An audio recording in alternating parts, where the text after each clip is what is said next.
Handsome.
Hello.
tree.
Well, welcome, ladies and gentlemen.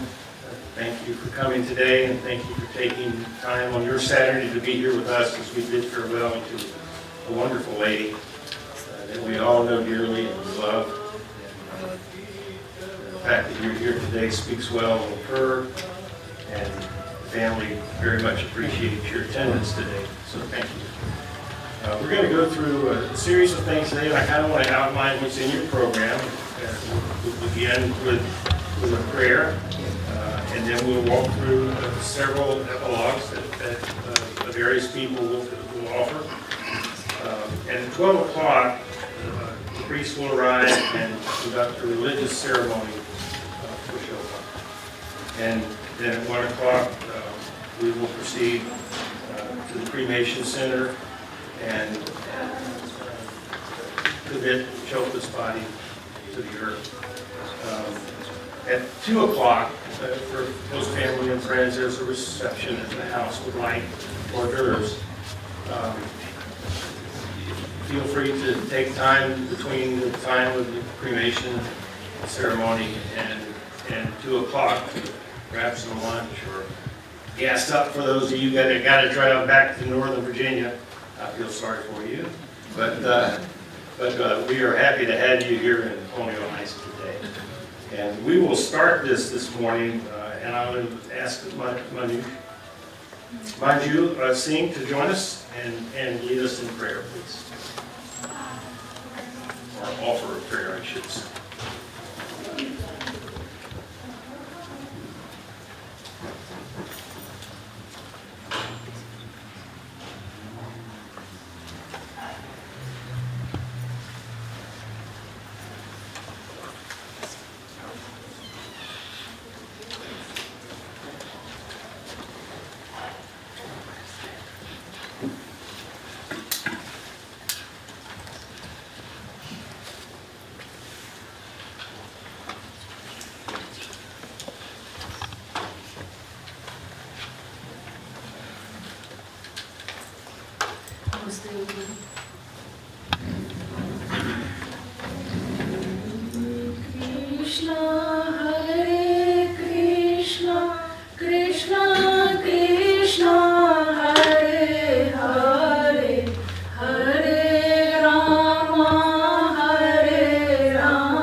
Hare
Sitaram Sitaram भज प्यारे तू सीताराम सीताराम सीताराम भज प्यारे तू सीताराम रघुपति राघव राजा राम पतित पावन सीताराम ईश्वर अल्लाह तेरो नाम सबको सम्मति दे भगवान ईश्वर अल्लाह तेरो नाम सबको सम्मति दे भगवान गले में तुलसी मुख में राम जब बोलो तब सीताराम गले में तुलसी मुख में राम जब बोलो तब सीताराम दुख हरता सुख देता राम पालन करता सीताराम दुख हरता सुख देता राम पालन करता सीताराम जय रघुपति राघव राजा राम पतित पावन सीताराम ओम शांति शांति शांति।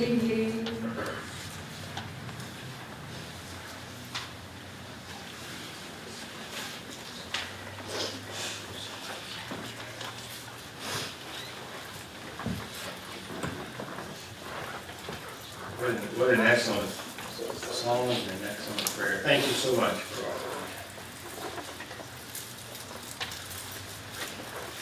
I'm going to offer some epilogue comments, and I'll kick it off.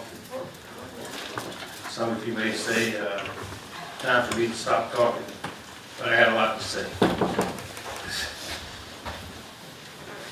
And I'll get through this as best I can. But this is a somber moment for many of us. Dare I say for all of us. We've lost a friend, a relative, or a colleague. But our two nations have lost a statesman, a woman of great honor, and a dignified spiritual being with whom this world will be less complete today than it was last week. We'll all miss her one way or the other. As I sat with Shobha in her room on Saturday, and we started talking about this funeral and how it might go, she asked me if I'd say something at the funeral. I told her, you know, I can't be too serious about this, Shobha, because I'll get too sad. And she knows that I kind of like to tease and joke a little bit. And she seemed to be okay with that.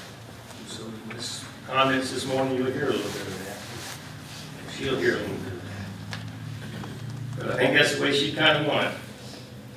And so if I offend anybody, just hang on to your seats and go for the ride. It'll be okay. If you haven't gathered it yet, this is going to be the mixture of comments for me. And I got to tell you that Shobha had a shortfall or two. I know nobody likes to talk about that, but I got to say it to you. I got to tell you the truth about her. Some of you probably don't know.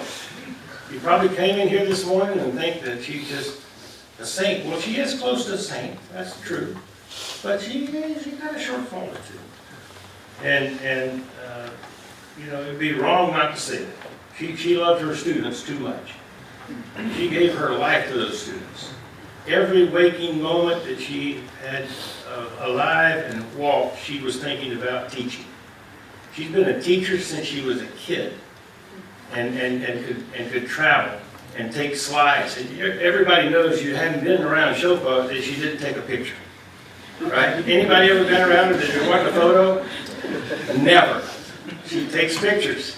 And because of that, some of that. We have a really great slideshow that we'll be showing throughout the day.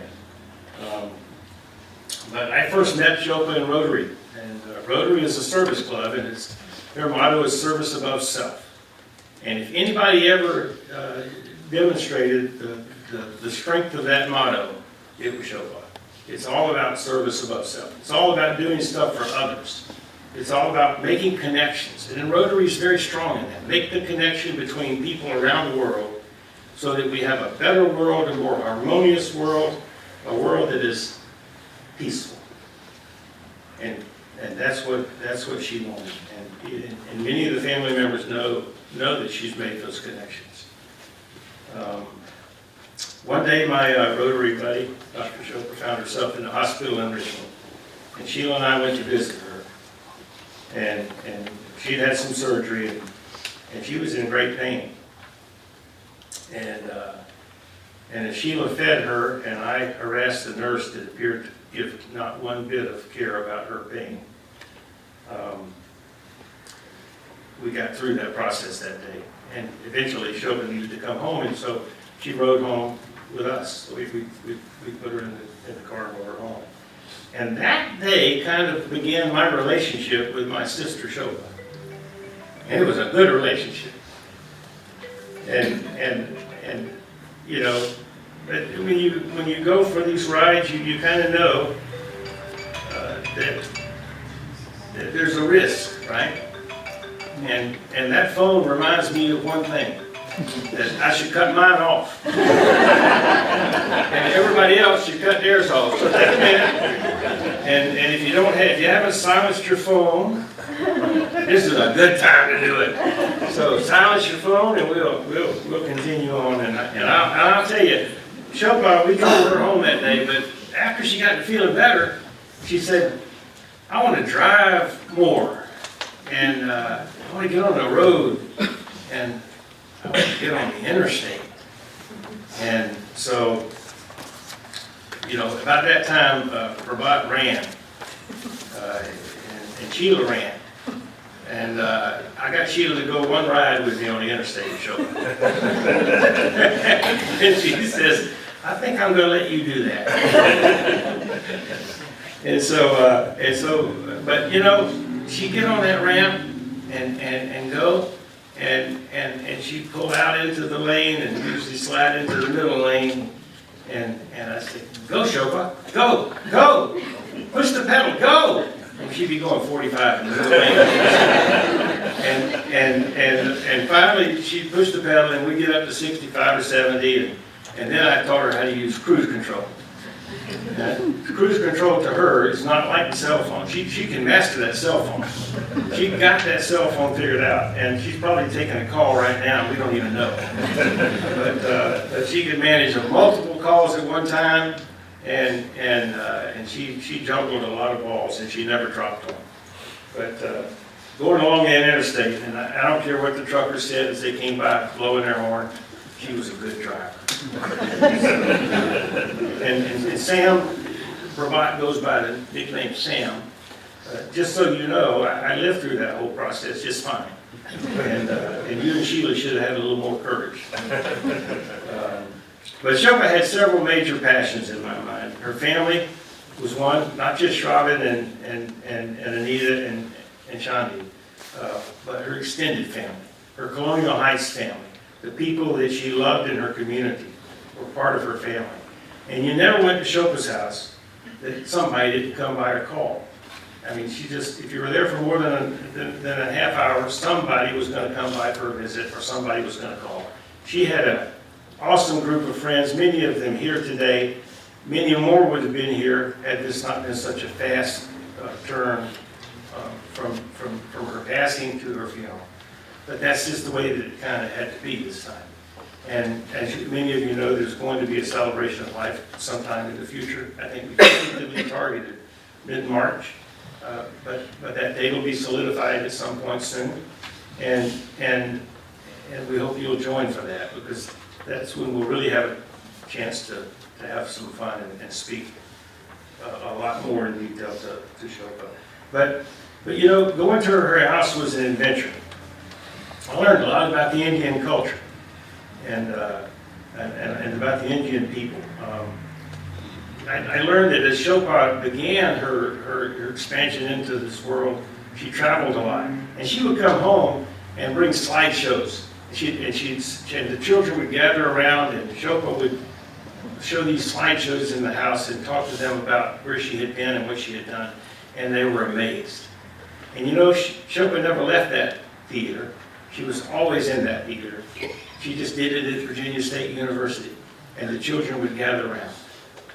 And she would teach. She never stopped teaching. You know, that was her passion. So, you know, I think that if I were to characterize her life, it would be a demonstration of culture of kindness, compassion, and care. I think those things kind of sum her up nicely. And that kindness, compassion, and care that she shared with so many others came back to her in spades many, many years later. And her brother Pravat, otherwise known as Sam, and his wife and the goddess to be married, Meenakshi. You know, I had to tease her about that once I found out there was a city named, or not a city, but a monument, the god Meenakshi. You know, she was like a goddess. She came back, and she took care of Shobha so many times. And you know, Sam did too. Both of them tag teamed a lot. And now they were retired, and they could do that. They you know, Sam probably never did much work anyway. But he'd come back, and it was great to see him. And he came back so much he just left a car up here. And that's how much he came back, and it was great. So we were always glad to see him. But if Shobha would make just a casual comment, all of a sudden Meenakshi would appear, and they went through great experience and great time and sacrifice. Of course, now keep in mind, they do live in New Orleans, so they were probably, in real truth, to be known, they were probably running from the hurricanes. She tried to educate me on the way of the Indian culture, and I tried to educate her on the way of American culture. Because when you go to Shobha's house, you're going to eat. And you're not going to have a choice. You're going to eat. And if you don't want to eat the first time that she offers, you'll eat the fourth or fifth or sixth time. And then if you don't eat, she's going to bring it out anyway. And it's going to sit right in front of you. And you're going to sit there until you take something off of that table. She says, that's the way it is. That's our culture. That's what we do. And I said, but Shobha, in America, we only force feed people through an IV. we don't make them eat. But she never would grow up on that. And the other thing I found out about the Indian culture, God gave us 2 ears.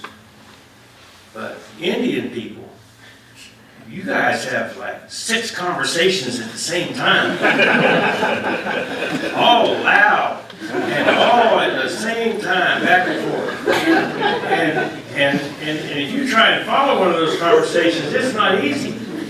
And you got Shobha over here saying something to you, and not very loud, I might add, sister.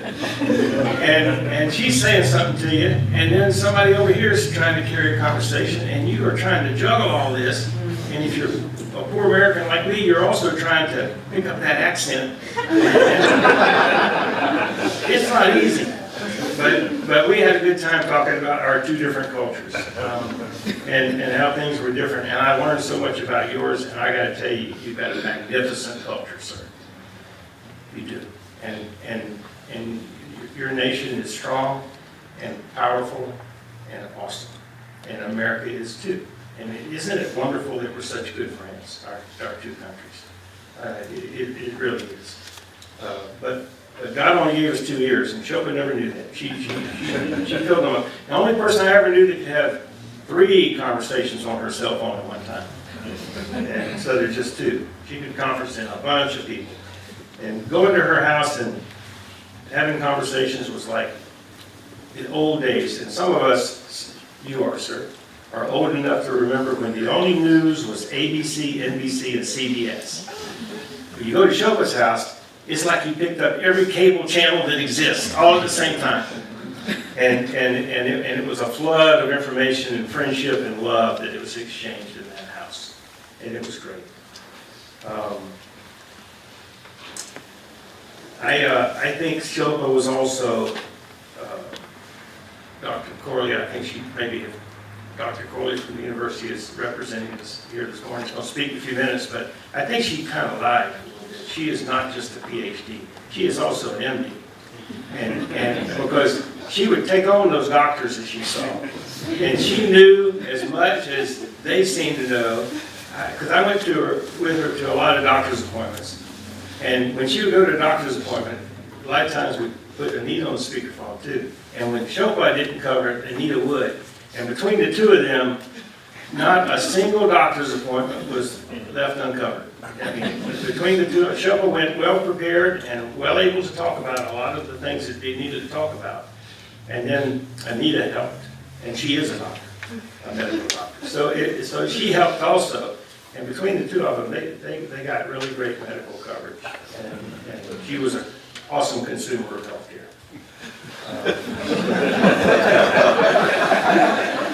I think you have to be that way. You know, it's good. And that's why she lived such a great long life. She knew when to go to the doctor and get something taken care of. And it was good. So I think it was pretty awesome. There's another reason that she lived such a long life, and that was and was able to fulfill two more of the things on her bucket list. And one of those bucket list items was kind of a trip we took to an area south of Charlottesville called Yogaville. And she wanted to go there. And Shriver was in town. And so we decided to pile in the RV and take a trip. Now, first she wanted to stop at the brewery. and so we stopped at the brewery, had lunch. Of course, she consumed no alcohol. I don't think. Shriver and I tried to help her in that regard. But we had a good time there, and then we went to Yogaville. And as Shriver broke the lock open and pried open the gates, because it was closed, but he broke in. And opened those gates up, and when our RV pulled through, we didn't just get to Yogaville. We drove to within 15 feet of the monuments. You know, I mean, that RV pulled up right next door to the monument, and we got out. And then we decided we would try and sneak around and come around to another part so we could go way down below. And you'll see some of this on the slides, I think, way down below. And we were going to go in, and this monk came up and said, "Oh, you can't drive that thing in there, the road will collapse." And so, but he took us in, and we got a pretty darn good tour, just our little group of that temple. And for Shobha, that was a moment of closure. It was important to her, and we were able to fulfill that. So that was another thing that made her happy. Another reason that she lived a long life and was really good was because of people around her. And one person in particular made it possible for her to fulfill two of her bucket list items. One of them was she wanted to live at home. She did not want to be institutionalized. She did not want to go into a nursing home. And that was really important to her. And she wanted to continue teaching. And she wanted to die at home. She got to do all of that. And Damahiga, where are you? Stand up, please. This lady has been taking care of Shobha for a long time. And tried to look high and low and found somebody that could come help. She is as much a part of the family as anybody. And we thank you very much, Damahiga, for all that you did to help Shobha through these last few years. Really.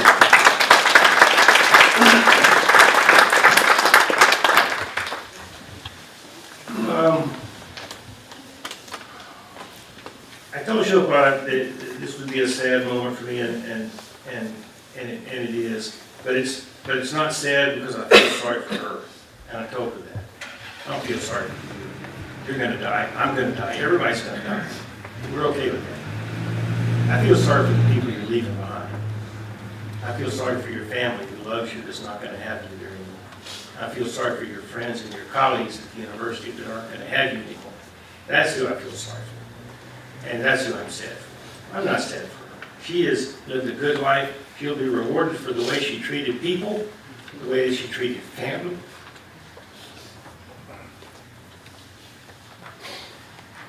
She'll be fine. Better than most of us, probably. But she's going to be fine. And she believed that there's a life after this life. There's this next step after this life, and I do too. And she's entered that realm now, and she's gone forward just like Christ went forward for the Christians to prepare a place. She's gone forward to prepare a place for us, and we will follow her, all of us. It's just a question of what time and what place. We don't know that, but we do know on the other side there's some person, some entity teaching somebody something. And I think her name is Shobha. And I know you along with me will miss her, but we're all stronger for having known her, and we're all fortunate for having known her. She was a good mother, and she was a good father, because Dad wasn't always there, and she did both jobs, and that happens in a lot of families. She was a good Rotarian, she was a good professor, and she was a good friend. She represented the country of India well. She studied under a yogi that did the same thing and brought Hindu from the east to the west, and she very much did that. So I hope God will bless all of you, and God will bless Shobha and the country of India, and God will bless America. Thank you so much for coming today, and I'm going to next ask if Anita will come up and make some comments. Thank you all.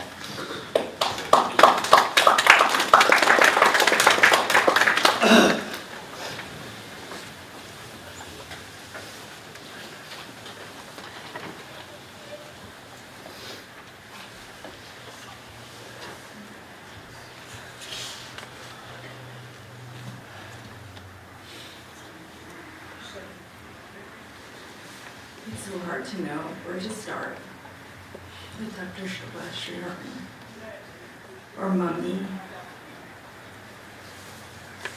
Abi, Nani, Moxie, Bua, Gigi, as she is known to so many. I'll start with her vitality. None of us is surprised that she outlived her prognosis by nearly 5 years. She was diagnosed with metastatic breast cancer during the summer of 2016 in the emergency room at Stanford Hospital with a CT scan that I had to pull the faculty colleague card to obtain for back pain that turned out to be widespread bone metastases from the breast cancer that she had been diagnosed with and treated for in 2012 when Shanti was tiny and we had all thought.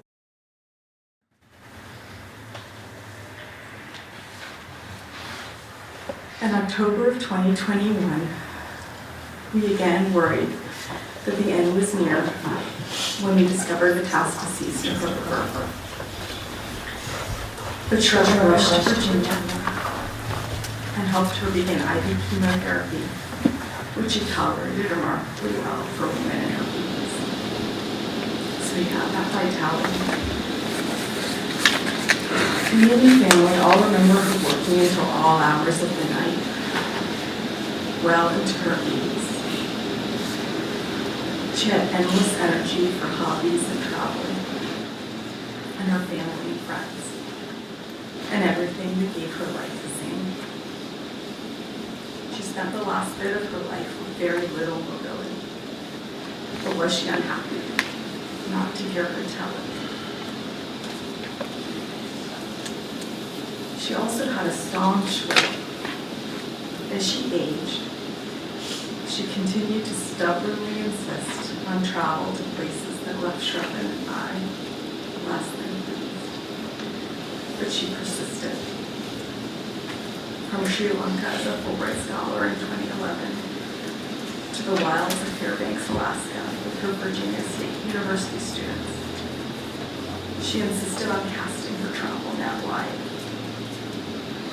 unwilling to curb her globe-trotting spirit. She worked full-time, full steam, teaching, attending department meetings, advocating for her mentees, right until the day she died. She was a social butterfly, loving company, entertaining and being entertained until the very end. It was hard to find private time with her to prepare this memoir that she wanted me to write with her steady stream of well-wishers, each lovingly writing in the gorgeous golden book and cradled Gandhi's memory book that Shanti worked so hard to create. Each letter by each well-wisher, dutifully written with Shanti's multicolored gel pens for her no-nonsense instructions. Did these superhuman qualities, her vitality, her staunch will, her sociability, have a shadow side? Could she sometimes be bossy and demanding, preferring to be the center of attention? Shravan, Shanti, and I agreed we don't truly celebrate a person by only noting unqualified successes. So my answer to these questions is, of course, yes. But all that is simply to affirm she wasn't superhuman, but rather only human, and prey to the same tendency that we all are. Find our greatest strengths also yielding our greatest challenges. But I have said nothing yet about the sweetest and most endearing quality she exhibited. And that was her appreciation for everything beautiful. Mountain vistas and ocean streams loved her and raptured. How could they not, I suppose, as a tenured full professor of environmental science, having taught students the same appreciation for well over 3 decades. Even with limited mobility, she loved to gaze at peaks, meadows, flowers, oceans, and sunsets. She was delighted with our trip to Virginia Beach, to the ocean, just 2 weeks ago. We had planned to go then on the morning that she passed. Most importantly for all of us here, she was devoted, responsible, and faithful to her commitments. Here's where she really showed her love. We didn't doubt that she loved us all, was proud of us, was very happy to help us make our paths in the world. She had a great life, and she loved her life. And I think was herself full of gratitude for all the gifts, inside and outside, that she found here in this world. I think one of the very most important things we can do for our kids is just to love being here, to get excited about things, to have passions, to take interest in that she did for us in so many beautiful ways. All of you, I know, were tremendous gifts to her. And I think I can say for her and from her family, thank you for helping to give her so much joy, belonging, and purpose for all her 84 wonderful years. Thank you.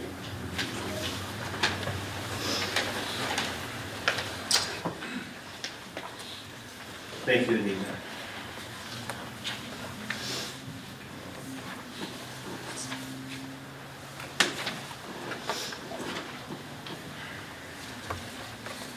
You guys are going to visit the house, and this book that Shanti made is awesome. I don't know, I've never seen it before, but it's a memory book, and it's notes about how you feel and think about this sister that we love so much. So when you get to the house, make sure if you haven't seen it or written in it, seek it out and put some comments in multicolor, right, Shanti? Use different color pens as you write your comments, or you'll get reprimanded. So with that, Ritesh, would you join us, please?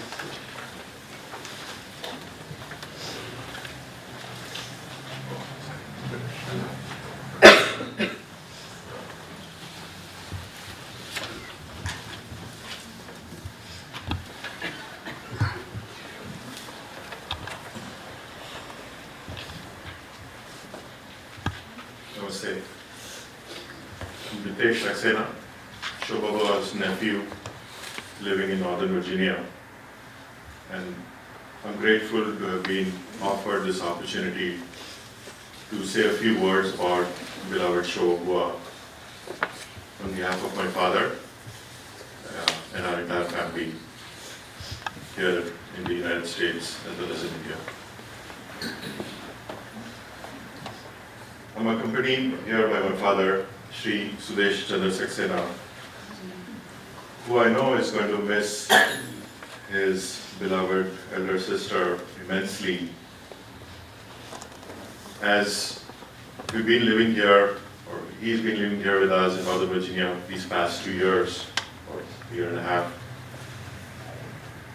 having the opportunity to meet with her several times, spend quality time, even as both of them were going through a difficult stage in their lives.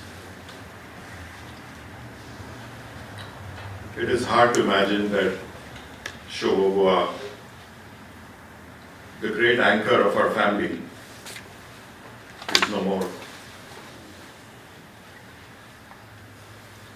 Shobha was truly a unique personality and a great inspiration to each and every life that she touched. And as my father tells us, that she was the very first member of our family to have gone abroad to pursue higher education and her passions. So she is truly, truly a pioneer for all of us. Her absence will be felt by all of us who so dearly loved and admired her for her loving heart,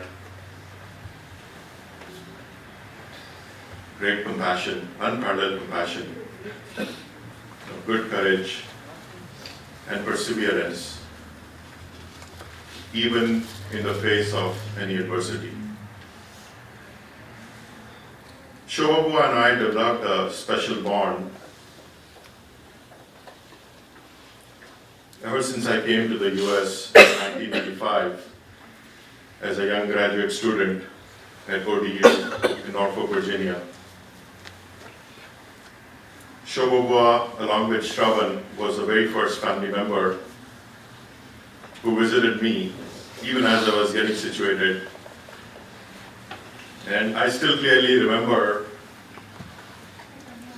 the blanket, that blue sweater, those kitchen utensils, that mirror, among so many other things that she so thoughtfully brought for me as I had just arrived fresh off the board.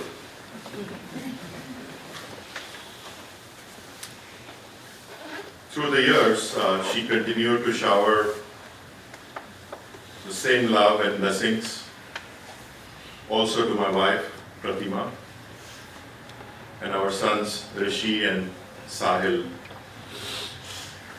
whose piggy banks always became fatter every time they would visit their beloved Shobha Dadi. You all know what I mean. And recently also, even during our very last visit during Christmas, that was her way of giving her blessings. I'm very grateful that during this past year or so we had several opportunities to visit her and spend some quality time together. With some great memories. And the blessings. And exactly, get the blessings. With great joy and pride, she would always share beautiful stories and updates about Shanti, Shravan, and Anita. And of course, hundreds of pictures. Never shortage of pictures. Yeah.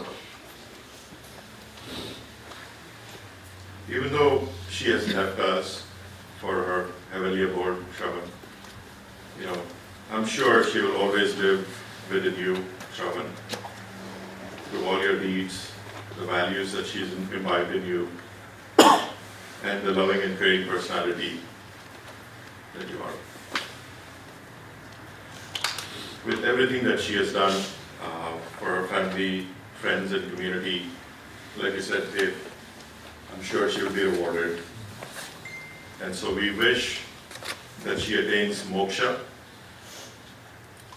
that is, liberation from the endless cycles of birth and death. In Hindu religion, that's what we aspire for, through good deeds and karma. I'm pretty sure she's attained that. She's well on her way to attaining that. We love you, Shobha.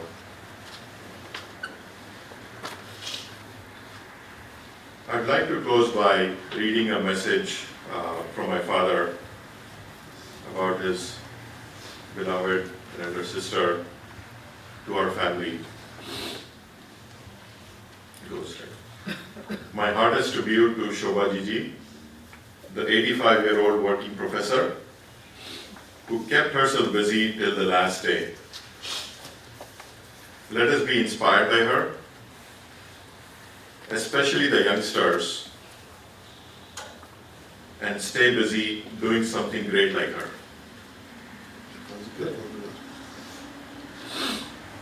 Om Shanti.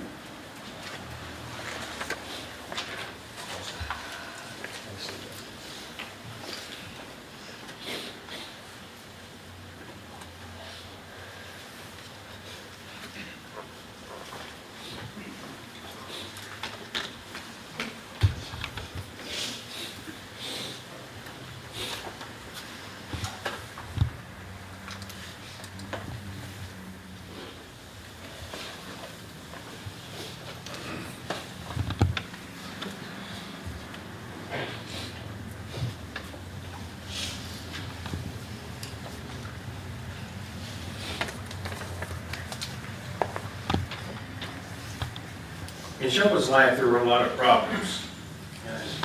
One of them just kept coming back. She was always happy and joking and partying and smiling. Her name was Sanita. She was wonderful. She brought joy to that house, and every moment she spent there was great. She loved Shobha like no other. And she's here today to say a few words.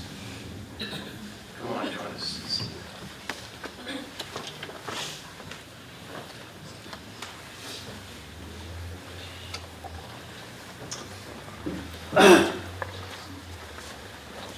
Namaste. I think I'm going to repeat what everybody already said, but I'm going to express my thoughts. And if you don't speak up, nobody will hear you. It's hard, it's A while back, I read a book, The Tipping Point. The author mentioned connectors, people with strong networks. It immediately reminded me of Shobha Aunty, how she's friendly with everyone. She has friends from all walks of life. Shobha, first time I met Shobha Aunty was in Purnima Auntie's house.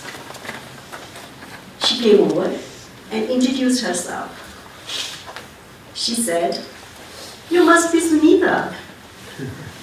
Purnima told me about you. You guys moved to Colonial Heights. You have a son, Sudhanshu's age." She was so excited. We chat for a while. She asked general questions. Where I work. I used to work in Chesterfield at that time. She asked if it was comfortable for me to drive in my condition, as I was pregnant with my daughter Sonali. I could feel the warmth and the care in her voice. She made me feel very comfortable. She was very easy to talk to. Over the years, our friendship grew, and we found a real friend in each other. We talked about everything, from simple weather to relations with people. Whenever I was upset, she would listen to me like a friend and advise me like a mother. She taught me to concentrate on finding the solution to a difficult situation, not to dwell on the problem itself. In this country, many people talk about having godmother. To be very honest, I do not know what it means for them. But I looked at her as my godmother. I can list many good qualities she had. But one thing I really admired about her was she always looked good in people. She would always say good things about people. Her kindness towards people made me respect her even more. She was really passionate about her work, and we all know that. Whenever she had any proposal due, she would work tirelessly for days. Especially the last week when the proposal was due, it was crucial for her. She had to put all the things together and submit the proposal. And over the years, it became a norm. We all knew she won't talk to anybody that week. And once the proposal was submitted, she will come over for a cup of tea and talk about all the headaches she went through to submit that proposal. In that time, I would usually ask her, "Shobha Aunty, why do you work so hard? Why do you work so much?" And every time, she had one answer. She would always say, that she wants Virginia State students to have opportunities to advance. With these grants money, she can take students to different states where they can explore better opportunities for themselves. She went out of her way to help her students. Very frequently, she would talk about Shobha, Anita, and especially Shanti, and mention that Shanti is growing up to be a beautiful person and the credit goes to her parents. In the same conversation, she would mention all the kids that grew up in front of her. She would mention to me all of them by name every time. She would say, Amit, Rachna, Sudhanshu, Tuglu, Rishi, Pritesh, Sonali, all the kids in Colonial Heights are really good. They care for everyone. They are well-mannered, and parents have taught them good values, and they will be very successful in their lives. She was a very strong person and followed her heart. I remember a few years back,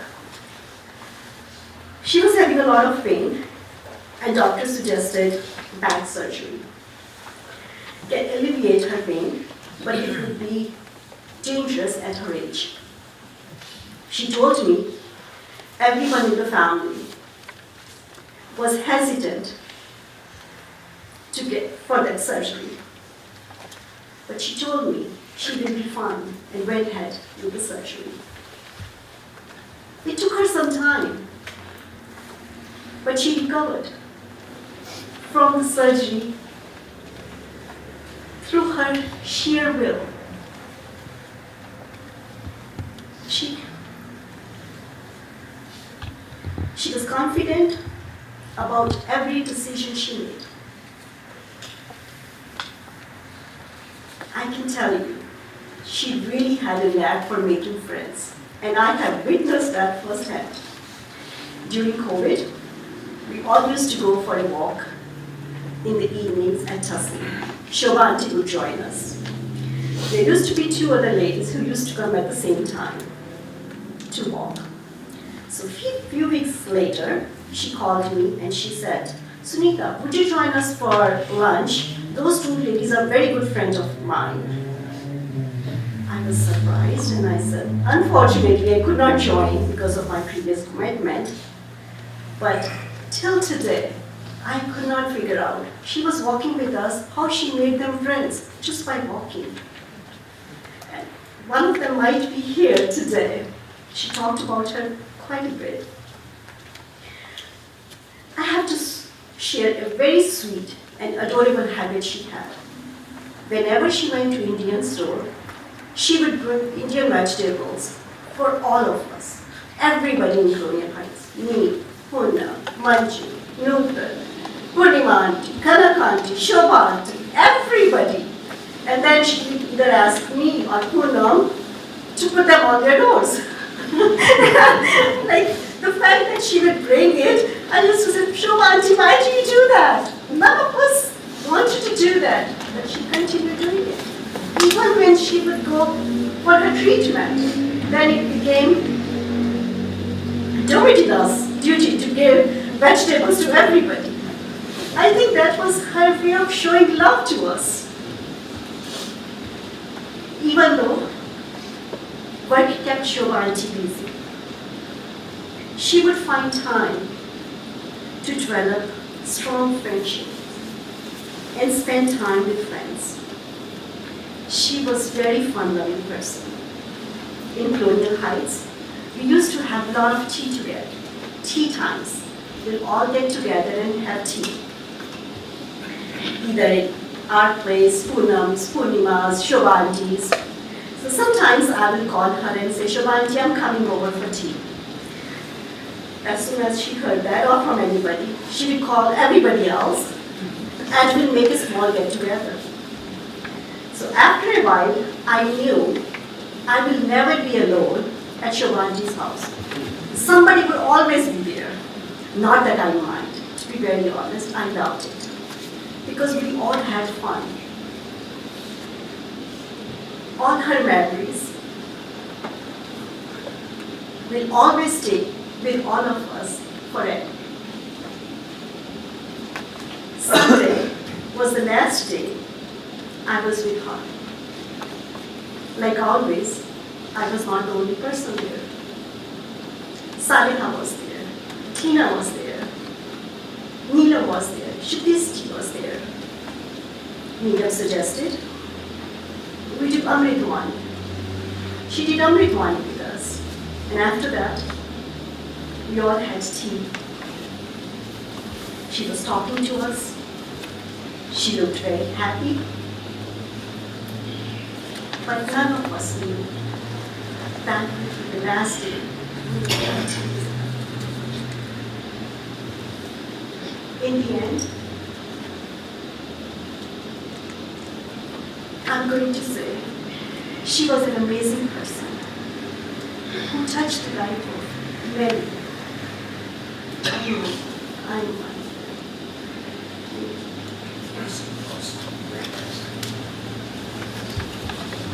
Thank you so much, Denise. It's awesome.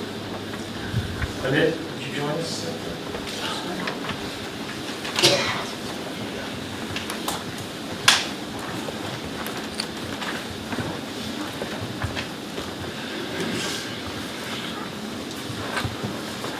Maybe 2 or 3. We are running into time increase. I wonder why. So the old Marnie's adage is be brief, be brilliant, and be gone. Not really.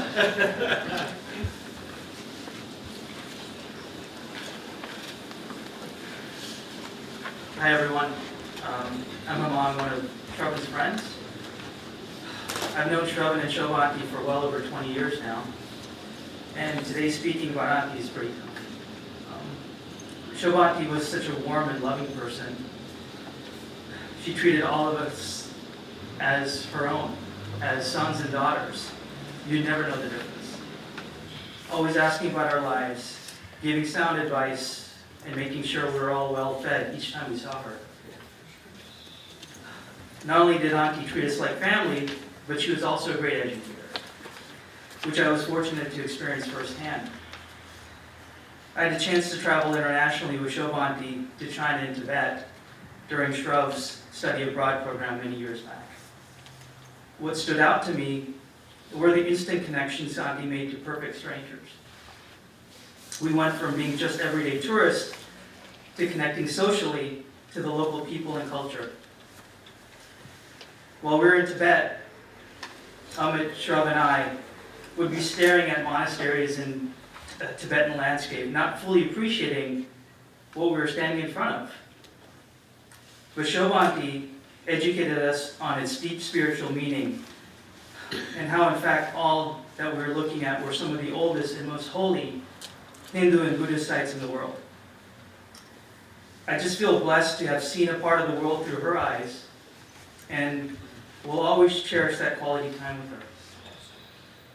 I'm sure we can agree that Shobha Auntie was one of the strongest individuals that we have known. When I visited Shrav and Auntie late last year, we sat and had lunch together for hours and talked.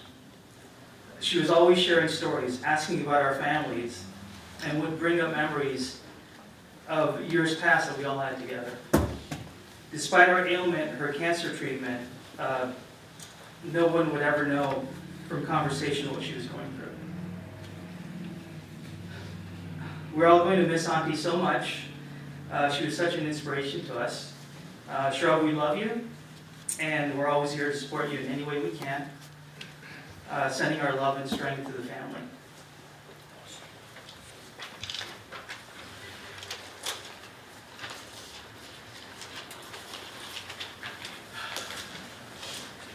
Hello everyone, my name is Shashi Kaduru, and my family is close friends with Shravan and Shobha Auntie. It's hard to believe that it's been almost 33 years since we first met. It was through an Indian family connection that we met the Sriharans and introduced them to the Colonial Heights community. Shravan and I immediately connected through our love of cars and computers. And my parents and Shobha Auntie bonded over their mutual connections to India, namely that my mom and Auntie went to the same boarding school, Stanley Girls' School, and Osmania University, although at different times. My parents and Auntie enjoyed gardening and exchanged many fruits and vegetables from their gardens.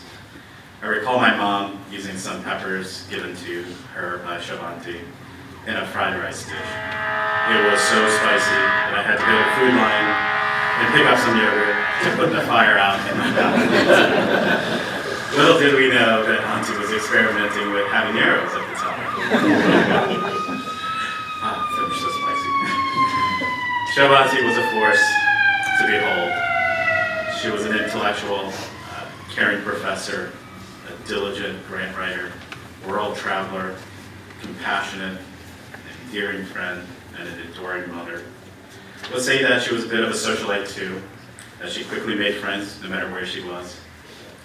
Auntie would pass that gift on to Shravan as he introduced me to his friends when I moved to the Washington, D.C. area, where I met you, Caitlin. Auntie was an avid traveler and an excellent travel partner. We ended up having the amazing opportunity to travel with Auntie to Sweden to attend our friends Fanny and Stefan's wedding. It was in July, and we were close to the North Pole, so the sun barely dipped in the later hours. Auntie kept up with us, young folks, talking, dancing a bit, and dare I say, partying, but just having a good time with everyone. Auntie was a great friend to my parents, and especially to my maternal grandmother. They were sounding boards for each other as they navigated through life's ups and downs. Little did I know that Auntie would also help me later on in my career. It was during a summer break while I was in undergrad college that I would help out Auntie with her grant proposals. She asked me to put together a Gantt chart. I had no idea what that was. Auntie explained to me what it was and how to generate it. Fast forward 10 years later, I would be generating these Gantt charts in my job as a project manager. My last time with Auntie was this past Monday. We were reminiscing about the past, including the Gantt charts, and how Auntie generated more than $20 million in grants at BSU. Impressive. Quite an amazing achievement considering that Auntie was still teaching up to that point. Even at the end, Auntie was worried about her admin getting full benefits and making sure she was taken care of. She was always thinking of others. However, the last year has been quite a roller coaster for both of our families. As Shobha Auntie and my mom were battling cancer. Shobha Auntie would always check in on my mom. There were many visits, phone calls, many drop-offs of homemade curries and food to provide sustenance to my family. Even in her fragile state, Shobha Auntie made the effort to take care of my family. For that, my family is forever grateful for Auntie's support over the years. You will be greatly missed, but not forgotten, Auntie.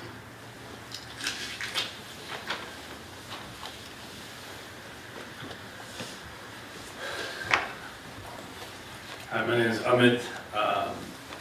After Ms. Sunita, when you were talking earlier, you really pulled on my heartstrings. I feel extremely blessed that exactly a week ago I came to visit Shobha. You know, just like you said, the Upadhyas were there, Dave was there, and I had the glorious benefit of spending several hours with Auntie and talking about our trip to China and Colonial Heights, and one thing, obviously, I'm repeating many things that other people have already said, but she told me, she's like, I remember the very first time I met you, or I saw you. I said, oh yeah, when was that? She said, they had just moved to Colonial Heights, and they lived across the street from the food line. She said, I went to the food line, and I saw this Indian boy there chasing down a shoplifter. And I thought, which one? But she's like, I just didn't know who they are. But lo and behold, years later, she lived only 2 blocks away from my parents, Kanak and Rana Singh, who have recently moved to Northern Virginia. And I think one of the things, my parents, they were great. They loved Colonial Heights because of the people here. And Shobha Auntie was definitely somebody who, kind of kept them here. And it was tough. But Shobha Auntie was so happy for them to move, to be closer to us. And that's one of the things I loved about Auntie, is that she really took pride and happiness in other people's success. She would always talk so well about people, and it was sincere. It wasn't. It was not fake at all. She was so sincere. And you would hear her talk about other people to other people and how happy she was about that and how proud she was of the kids that she had seen grown up. And I think that is one of the, it's such an amazing quality. And, you know, she was a teacher. She was a teacher her whole life till the day before she passed. And I think to honor her, I think we should be her students. We should learn from her. You know, things like take that picture without fussing about it too much. Because those pictures, you're the ones who want to see it later. Take those pictures. Be happy in other people's success. I think she taught people that. And live your life. I mean, you know, traveling with her, you know, I've had drinks with Auntie. I mean, maybe that's not good to say, but she take those chances, do those things. There's so much that we can learn from her, and I think we can honor her by learning her teachings. So, Shravan, Anita, Shanti, you know, I know her spirit lives on in you guys, and we love you and hope it is. Awesome. Thank you all, very good. Y'all are a little bit long-winded, I might add. You need to learn to be a little shorter.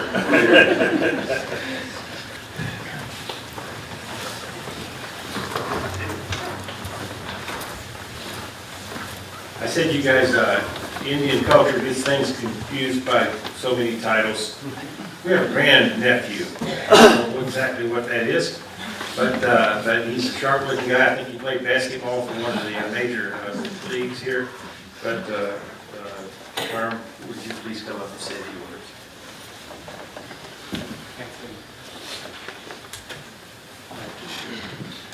Good afternoon, everyone. My name is Tarun Saxena.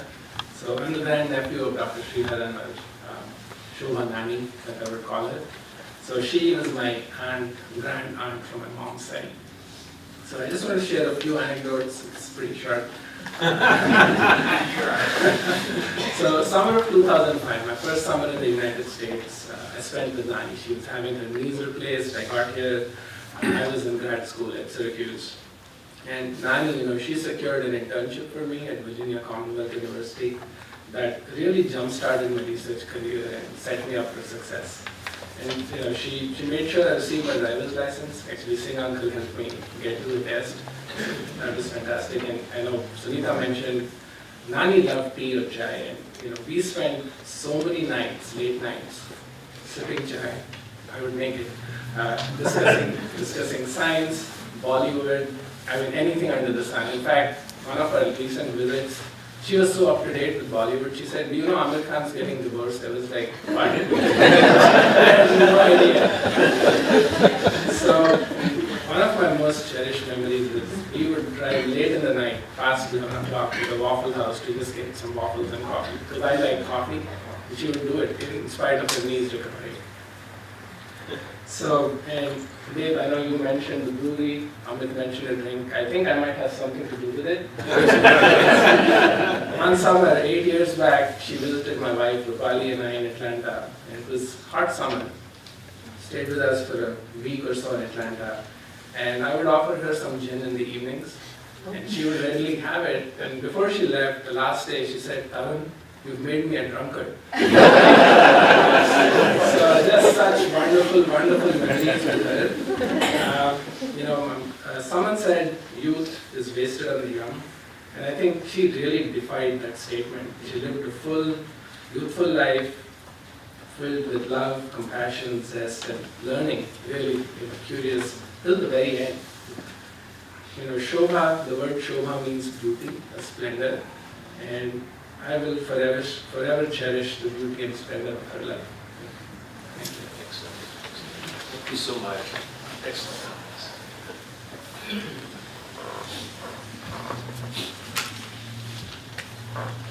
Dr. Gorman, would you join us for a moment? Cheers. This is Praveen, and he spent a lot of time with children, and was known her for a long time at the university. And so we are really happy to have you here today. Thank you. Peace of the Lord, people of heaven. Today I come as one, but stand as many. Shobha impacted many people throughout the world. Not only do I represent Virginia State University, I represent the 1890 institutions, I represent all of those folks, students, staff, that she impacted throughout her whole life. And so today I start, and I'll be very brief, but I start by saying that thank you, Shirley. Thank you for guiding your mother to Virginia. Thank you, Anita. Thank you, Shanti, for sharing her with us for so many years. Philippians says, whatever is pure, whatever is honorable, whatever is worthy of praise, we have to pause to look at it and to give thanks. So today to the family, I say thank you for allowing me to represent Virginia State University as we pause to give thanks for Shobha. Now, I also give greetings from my wife, who also knew Shobha. She was Shobha's chair, and for 15 years, we worked with Shobha. First met Shobha, and I found out that she was positive, she was precious, she was polite, but she was persistent. Not just persistent, but very persistent. But you know, that persistency came from a passion for trying to improve the lives of others. So very quickly, we bonded our spirits, and I knew my role was to encourage her, to empower her, and to protect her, so that the magic that she had could manifest. And I believe that to be a divine manifestation. Shobha impacted people's lives. Shobha also had, as you all heard, she had a beautiful mind. She had a beautiful mind. Shobha had the memory of an elephant. You know, I pick up my phone right now and I say, hey Siri, or hey Alexis. I think they got that from Shobha.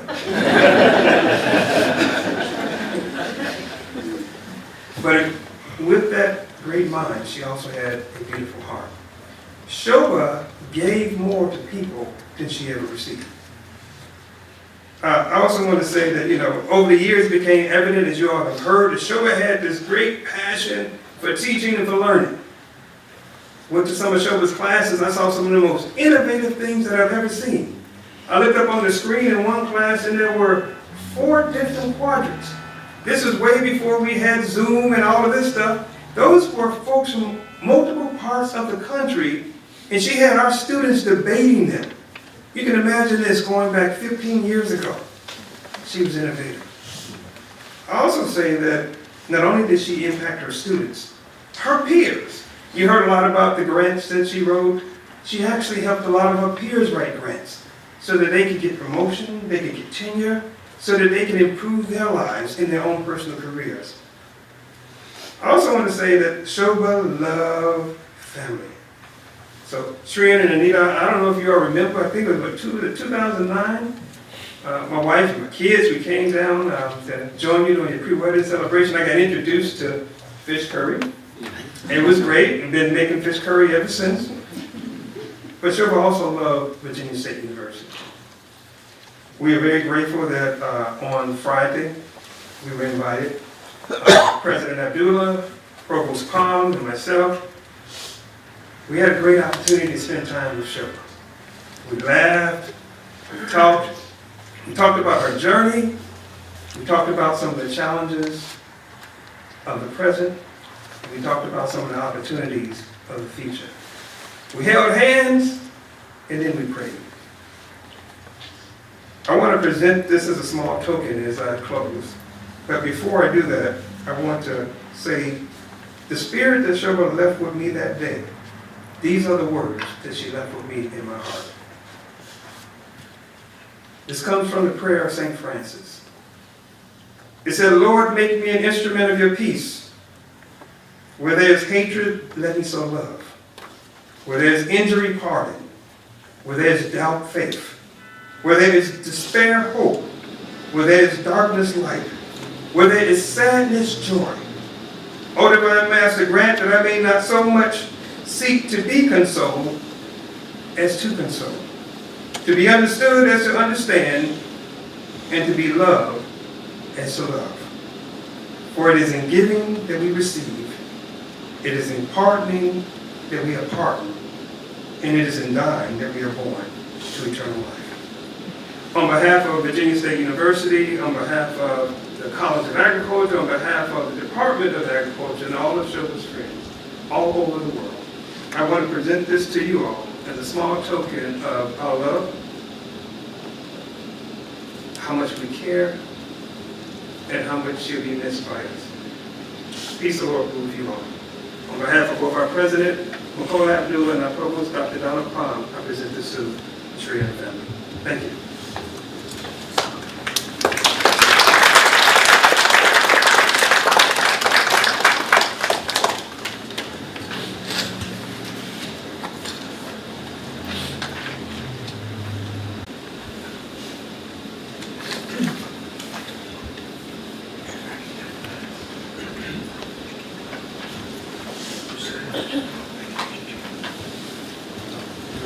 I think so. You should have ring turned off. Great comments on all truth. And that really, is there any last brief speaker that would like to say anything? We are a little overdue, but Shriver wanted to be sure we opened it up for anyone else that might want to say a word or two. Yes, please.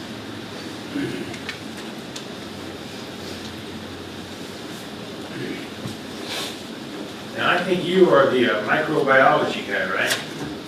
You must have had some hard classes, too. I mean, you and Shobha just had a great time picking on those students, didn't you? Even those hard exams.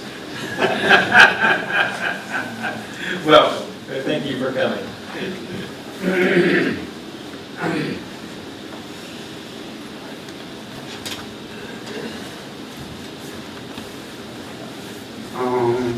Bharva Swaha Tatsvito Varenyam Bhargo Devasa Dhimahi Dhiyo Yonah Sodaya Om Shanti Shanti Shanti. Many people have said everything needed to be said, there's nothing to say, but I will say that Ms. Shobha, when she came to Virginia State University, and actually I knew her, she was there in Mississippi summer, I knew her through my friends, I met her in some meetings, and when she was there, then she came back to Virginia State University, and I was already there. So I met her there. And she was very loving, very friendly, and then whenever she went to the university, she was tired by writing the proposal, teaching, and then she would stop by at our house, Hardy Avenue, and she said, my wife said that, okay, that's happening. We call making calls or knocking at your door, something to it, always open for her, and she will come and have the tea, and sometimes have the dinner. And she always will call my wife, and they'll get together either at her house, at our house, or at Sunita's house, or Punam's house, Manju's house. They'll be. So, Shobha is not gone. She's here. She's always be with us. Because in our tradition, in our religion, the soul never dies. The person leaves the body, but her soul never dies. And she's around us. And she loved Crony eyes, she loved her friends. So she will always live with us. And she was in pain, suffering for a long time, and but she was always, meeting people and never let anybody know that she was in pain. Last Saturday, we sat there and she said, Dr. Padre, I'm ready to go. And I want to meet my mother and father. So So I said, okay, you will meet them. If the soul never dies, so it's certainly they are waiting for you, and you will meet them. And see this, the God's process, or really, that Anita and Sharon left for a day or so for Boston or somewhere. And we thought that Shobha can go anytime. But she waited for them to come.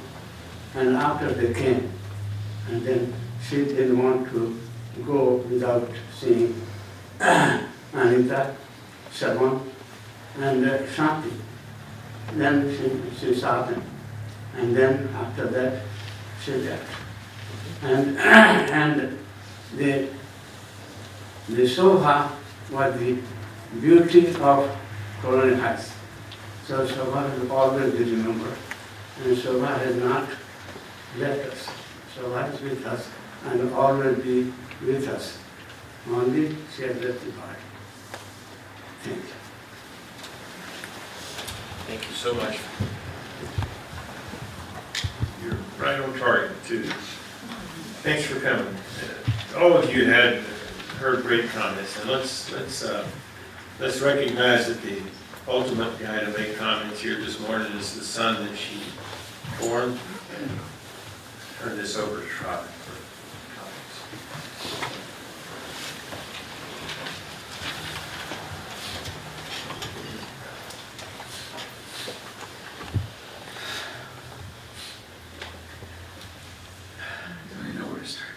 Thank you first for all for being here and joining us and celebrating the life of my mother.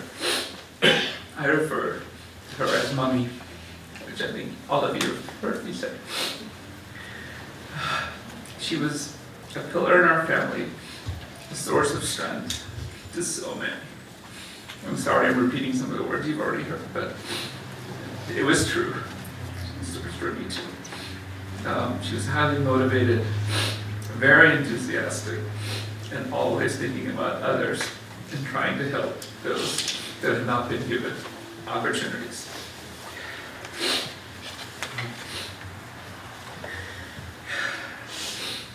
She was able to connect people of all ages and carry on conversations with any age group. And I think you saw that in some of the people that spoke. She had never an issue having conversations with my friends, with her nephews, nieces, grandchildren. She just could figure out how to connect. She always taught me to focus on people's positive qualities. She said, take the best. And she said that from everything, from people, from universities, from religion. Focus on the positive. Her joy in life was around being with close friends, family, and I think as many of you have seen in this slideshow, a passion for seeing the world and traveling. She never really cared about about her house. I mean, in fact, we have to credit it to Domitila for helping bring her house in order. She was always focused on things that are outside. And she had a way, no matter what occasion, who she met, trying to a person's heritage, figuring out a common connection. There have been so many places, restaurants, China, Europe, Australia, wherever, and she would ask people where they're from, about their name, how did your name come to be. I have stories from South Africa. She was just asking people in the shuttle bus about where they grew up. Her memory of relating with others was amazing. She was a database, a bank, right? I think people refer to her, the dean said, Siri, I think a lot of people in our family refer to her as Anshri.com. Why? My cousin Manoj, Ritesh, all of them, my Sanjay, all of them would say, they could find out connections in our family. He said Shobha was the person they went to. right? In fact, I tried to learn my best. I'm hoping I understand it, but that knowledge was amazing. And also credit, being an only child, she never made me feel an only child. She created a very unique environment. And thank you, cousins, the ones that couldn't be here, I treat them as my brothers and sisters. And they always made me feel part of their family.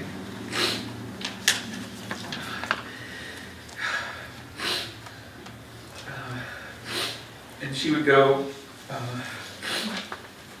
and as you taught about sharing, what was her passion, this is a lot of teaching, finding opportunities to advance the lives of so many. Right? Her students, and I have met dozens and dozens, heard about hundreds of them through the years, but maybe her student teaching aides, the ones that she was closest to, I've seen, first-hand experience of how they have graduated, gone on to find jobs in different agencies, federal agencies, working for the state of Virginia. It has been remarkable, and she took very pride, and she was so happy for their accomplishments. Even starting high school kids, right? Many people in the community know she would try to find opportunities for them to work with her while they were in summer off, winter breaks, summer vacations, even in high school, on how they could help her maybe help them prepare for college or things that were expected of them.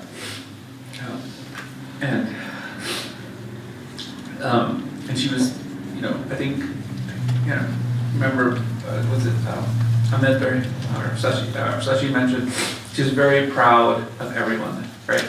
Her accomplishments, she could talk about her nephews, her nieces, her grandchildren as her own family. I think for Anita and Shanti, and she would just go on, and I'm sure you've heard the progress of Anita's career, or what Shanti's doing at school, or where we went.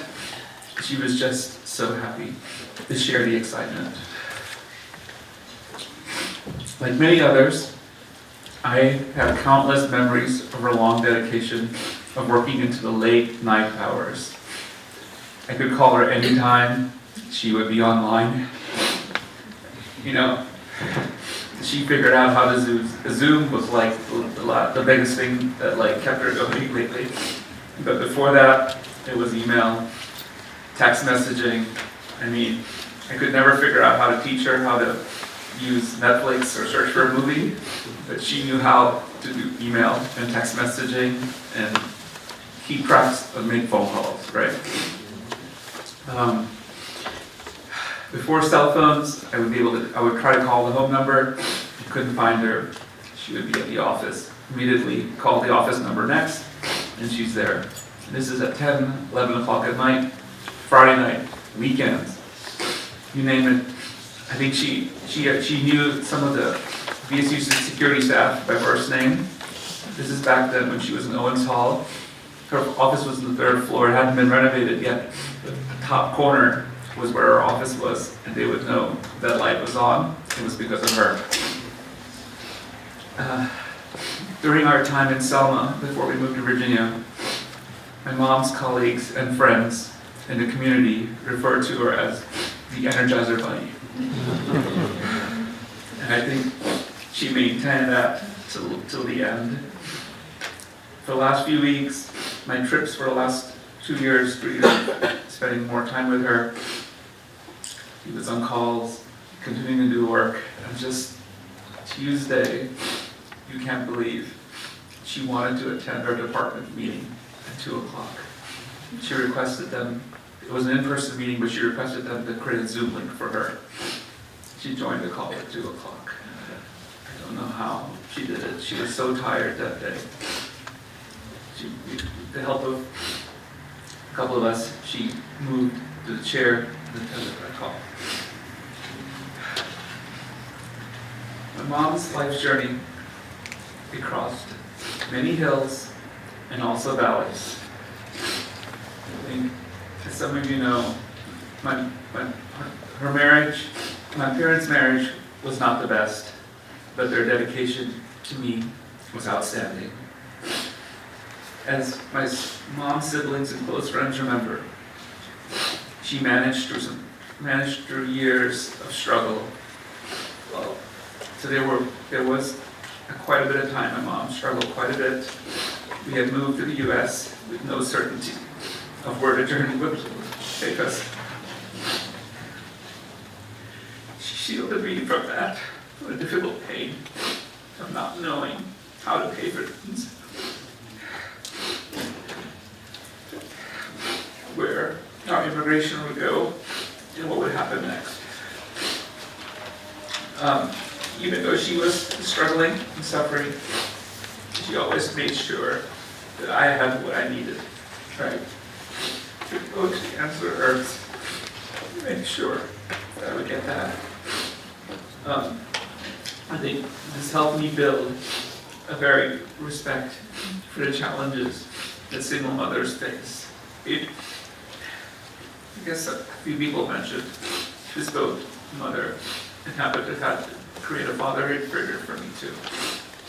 She said she took it upon her network and our friends to find role models for me and the needed resources to build me in my career, my friends, and eventually my own family. Religion was a big part of trying to do. I wouldn't say she was a pure Hindu, but we lived in Salna. We didn't have access to a Hindu community. There were only 8 Indian families in the entire city. The nearest Hindu center was probably in Birmingham, which is an hour-and-a-half drive. But even in Germany and in Salna and all others, she introduced me to Christianity. She took me on Saturdays, to Seventh-day Adventist, on Sundays, to Jehovah's Witness, and on Thursdays, I would be going to Boy Scouts at a Methodist church. Through that, and whenever there was an occasion, maybe once every 2 months, we'd go to one of the bigger cities where there was a Hindu center. She said, focus on what the good qualities of these religions are, about helping others. Don't get carried away in the smaller things that people do, right? And focus on the future. I think travel I mentioned earlier, but he started at a young age with the help of her father and her uncle. They were able to convince my nanny, my grandmother, to go for a PhD in France. My mom was the first in the family to even go for a PhD, let alone actually leave the country. She didn't know French. She learned French. In these last few years, she kept bringing up her time in France as some of her most wonderful time, learning French, living in the south of France, at Toulouse. Then she said she moved to Paris, collaborating with students in her class that came from around the world. That opportunity led her to go to places like Poland, Czechoslovakia during those times. I even just recently heard on her return from France, she used her plane ticket with some extra travel funds to stop in Iran of all places. She had met a friend in France in her school. Exposure to different cities and cultures was something she did for me, and I hope this is what I enjoyed. I would love to carry on, and I'm thanking Anita for bringing this to Shanti also. Something she did also for her own VSU students. She took her students to Alaska. She took her students to Australia. She took her students to Hawaii of all places, right? So, doing environmental science. She took them to the Dominican Republic, to Belize. So many places around the world. And I can't even count the number of places in the U.S. that she's taken her students. I was very fortunate to accompany her on many of these trips, or several of these trips. And my initial part of my career, I did quite a bit of traveling also, but I was very proud that my mom had attained Delta Gold status. It was something that I was proud to tell my friends. So I don't think my mom really understood it as well. But I was pretty impressed. I even told my cousin Manoj, my mom is gold. He was like, huh?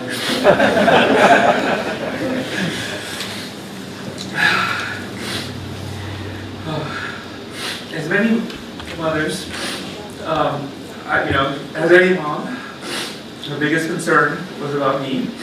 All children, all mothers do this. All parents do this. She was concerned about my future, my family, and health. Reading Anita was a joy that she would remember for the remainder of her life. Someone that would continue to, someone that my mom would praise to continue for her determination and focus. And I think many of you who have known Anita know when she has something on her mind, she's very determined until it's complete. Not only did Anita manage to save my life, her son, as many of you know from my heart attack in 2009, to all my other health incidents, she was also the physician advocate that navigated my mom through her complex fight with cancer and other medical challenges. Thank you, Dave, for bringing that up earlier. For the past 11 plus years, the focus has now been on Shanti for my mom. She became the center of our conversations, and she was so proud of what she was learning and Anita's dedication into making her a global citizen. She was so excited that Shanti was able to visit India, to visit Europe, and to visit Australia. She said travel was an education of itself. From family and friends and neighbors and the medical community, she was so proud. And she told all of them about Shanti and her growth. I think, and as anybody I spoke to before, now, in the last few weeks, they all know of Shanti. It's like they just keep asking me, oh, we heard of this, and well, how is she doing? And I hope that she will be the next Dr. S. Sriharan. Om Shanti. My mother's generosity, time and energy was invaluable in how, sorry, I'm getting myself confused here. My mother's generosity with her time, her energy and her advice, and so many others provided invaluable support to a remarkable number of people. Over the years, and over the past few days, I have gotten to hear many of these stories from friends, from relatives, from colleagues and students who she has helped. Many of them have been stopping by for the last few weeks, making calls, and of course this tragic week, of sending messages to me. During the last phase of her life on earth, I saw this energy come back to her, and your thoughts kept pushing her to the next day. I'm very grateful for all that have been by her side in our final journey of life on this earth. For her countless visits, checking in on her, taking her to appointments, and not just down the street, driving 1 hour with her to Richmond, spending time at the appointment, driving back, taking half a day, 3/4 of a day out of your schedule to spend time with her, sometimes on weekdays, and often on weekdays, that you were treating her as part of your family, it helped her get through the effects of this treatment, right?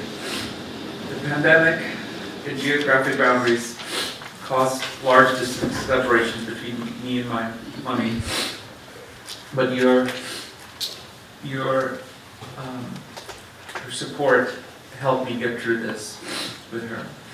You know, I probably spoke to her at least twice a day, and I would get updates of who was there, who helped. I'm so fortunate to have had you. I thank the many nephews and nieces, cousins, and their families for the support that they've done in making me a part of your family. This goes across all continents. I can't even start with a list for my relatives, from Manoj to Radesh to Arti to Avinash to Mohit, Sanjay, Deepak, Vikram, Anchal, Preeti. I cannot name all of you. It just goes on. Our close friends in Richmond, I'm short of words. I'm also over time. You have treated my mom as your own mother, as your sister, as auntie, and as Gigi. I am honored for that. Dave and Sheila, I don't know how I would have gotten through, especially these last 3 years. You have done so much. I can't. Sunita, Poonam, Manju, she had treated you like her daughters, right? I mean, I don't know how to say that. She just thought of you as her own kids. Kanakanti, Upadhyaya family, Punamanti, and rest in peace, Vijay Kodaru, Sashi's mother, uncle, Dr. Raidu family, Beth Ansari, Dr. Gariban. I mean, I just can't. Dr. Gariban installed some of the bars in our house, or coming up with solutions to get my mom from place to place so she could take her students on training to collect water samples, right? People who have done stuff. The faculty and staff at VSU, your support for my mom's mission of increasing knowledge in the next generation until the end was remarkable. You made it possible for her to continue working on Zoom, even as students started returning. I thank you all for that. In our last days, Dean Coley and the president and the provost and Daryl from the alumni, they visited us last Friday, and that made the day for her. She could not stop talking about it. I had to leave for Anita's conference that afternoon, but I spoke to her several times that day, and she just could not stop talking. The medical teams at VSBCU, as Dr. Hackney and Adam, as Dave mentioned, she gave them a challenge. They stuck by it. They didn't try to close. They didn't try to walk out the door. They stuck there till the end. They answered questions. And my mom, as always, has researched her questions, asked many people for advice, that they came and listened to her opinions. She was so lucky to have such a caring team.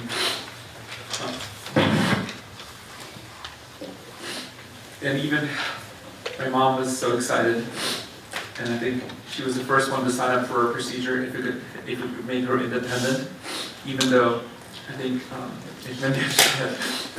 many family members were like, are you sure you want to do that?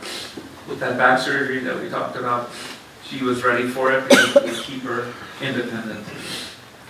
And then even last week, or a week and a half before, when I was taking her for a blood transfusion at VCU, she was talking with the nurses and connecting with them and thanking them for all their help. And I think many of you know the holiday season, or if you are, at least my uncle, if anybody was around my house from like November to December, my mom was creating bags and bags and bags of gifts for every person, from the hospital secretary to the VSU staff to our friends in the community. She just would constantly make it a point till the end to drop something off. There are a few people in this last year, I have words, cannot thank enough. Dave has mentioned Domitila. Domitila, for the last few years, it allowed me to sleep. Having Domitila there, she and my mom became good buddies. And I understand my mom was difficult, but Domitila had the patience to stick through it. I just can't, my words can't say how thankful I am for that. One of her student assistants, Latvia, which I think many have heard, has been with her for the last 4 to maybe 5, 6 years more. And I'm so grateful that with her aid, she allowed my mom to continue working. If it wasn't for Latvia helping her manage the Zooms and managing her class and their enrollment and things like that, some of the procedural stuff, it just gave her the extra power to continue on. Sunita, Punam, and Manju, like I said, you guys were there till the end. And you made her comfortable. For the decades that she's known you, you brought her into your network, into your social life. You took her to parties in Richmond, you took her to the Hindu Center, you took her to so many events. I've even seen the pictures of of my mom just dancing a year ago at someone's home. That was thanks to you. My uncle, Bharat Mama Iminachi Nandi from New Orleans, again, another force through this last, they were the reason we were able to make it into the US. They were the ones that gave us a home and helped establish us. And from that day on, when we came in 1979, they have been part of us till the end.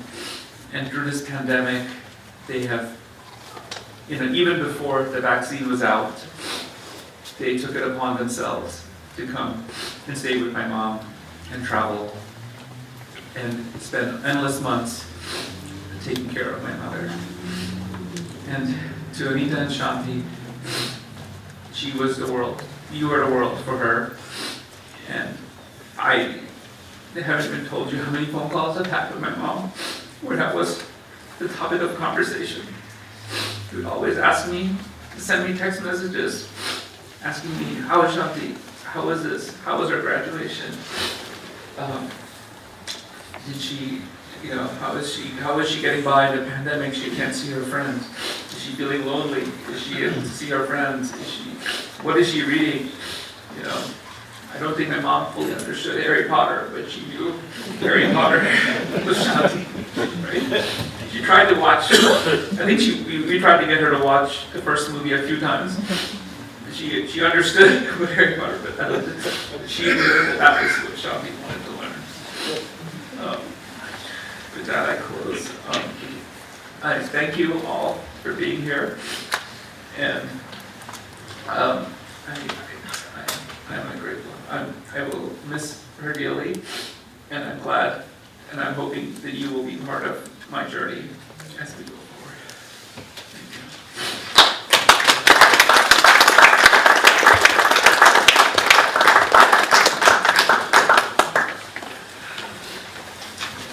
I would be remiss if I didn't give you all some financial advice this afternoon.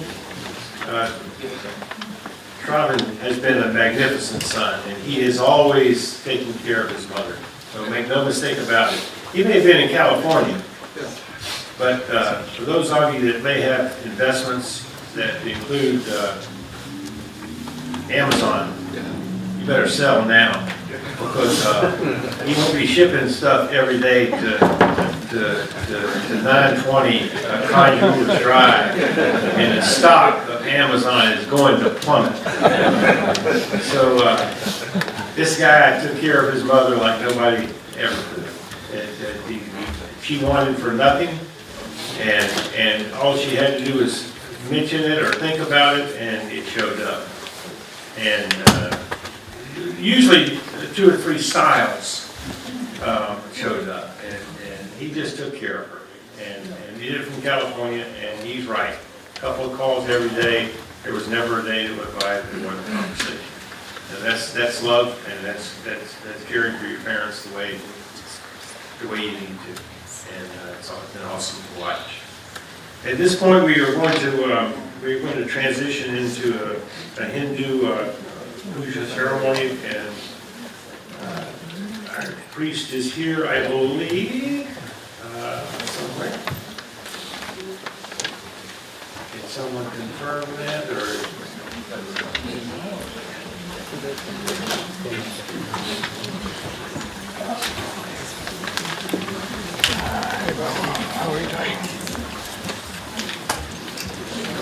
Those of you that haven't seen a Hindu ceremony will benefit from this.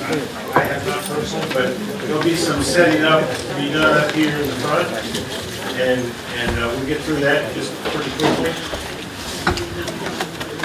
And then we'll turn this whole thing over to the priest to carry us through this ceremony. After that, the hearse will load the hearse, and we'll proceed across the parking lot, across the street actually, to the crematory. And those of you who would like to join are welcome to do so. So give us just a couple of minutes. This would be a good time if you need to stand up and stretch to do so.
ओम ब्रह्मजे ज्ञानमद्मंगलस्तात् श्रीमदस्मयोगेनावः सभुज्ञापमासविष्टाचतस्वीयनिमतदस्यवः नागेशवर्णोपेतदन्तबुधावेनन्तोऽपितत्वात् हिरण्यवक्षवर्णस्य दूतैवस्यवनोलिङ्गरण्यं साभ्याय सुदमे बुदेशदस्समर्त्यं सभावाचसङ्गते यो रुद्रोऽग्नो योक्ष्यवोर्दिव्यो विश्वाभुवनालभेत तस्मै रुद्राय नमोऽस्तु इदं विष्णुं चक्रमे स्वेदानतदेवदं समूढमस्य पाकुंसरे इन्द्रं विश्वाभिवदं समुद्रदेवतरङ्गिरः कथितमारथीनां वाचानाग्रसक्तसम्पतिं पापोपायनं सर्वं विश्वाभूतान्यापप्राणावापपजवापोर्णवापोर्तमापसम्राडापो विराडापस्वराडापश्चन्दादिव्यापो ज्योतिविश्यापो